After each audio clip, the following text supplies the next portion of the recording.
Welcome to The Right Question. I'm Daphne Gray Grant. Today we're talking about talking.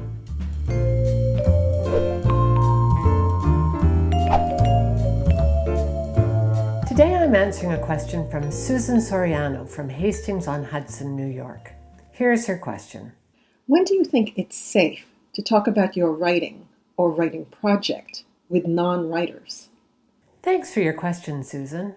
I'm a much quieter and more reserved person than I was 30 years ago, so now I have less inclination to want to talk about what I'm writing. But if you're more socially inclined than I, or if writing is new and exciting to you, I can see why you might be more tempted to want to share your thoughts. Anything with the sort of deadline that a book carries, usually a year or more, is going to be even more tempting to talk about. But I suggest avoiding that. If you're able to talk through your material with others, your desire to do the hard work of writing is actually going to decline. Talking is fundamentally easier than writing. Have you ever looked at a transcript of a conversation? It's filled with ums and ahs and you knows, and sentences tail off all the time. The expectations of talking are not the same as of writing. Organization and fine language are not expected when we speak. Sometimes we talk with our hands, which you can't do in print, and we constantly interrupt each other.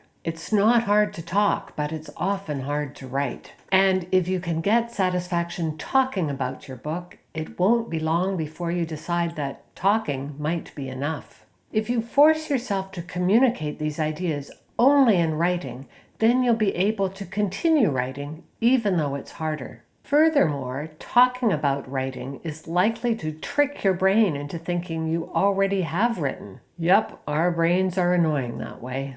One of my favorite authors, Derek Sivers, has even done a TED Talk on the subject. In it, he argues that you shouldn't even tell anyone else your goals because you're less likely to achieve them that way. In an experiment done in 2009, researchers asked a group of 163 people to write down their personal goal. Then, half of them announced this goal to the room and the other half didn't. After that, everyone was given 45 minutes to work towards their goal, even though they weren't required to spend all of their time on that. Those who kept their mouths shut, on average, spent the entire 45 minutes working towards their goal.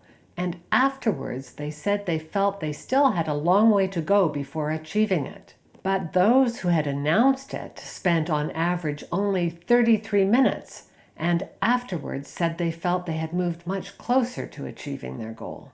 I've included a link to the TED Talk below, and if you want to read a really good book, I highly recommend Siver's work, Anything You Want, 40 Lessons for a New Kind of Entrepreneur. Link to that below as well.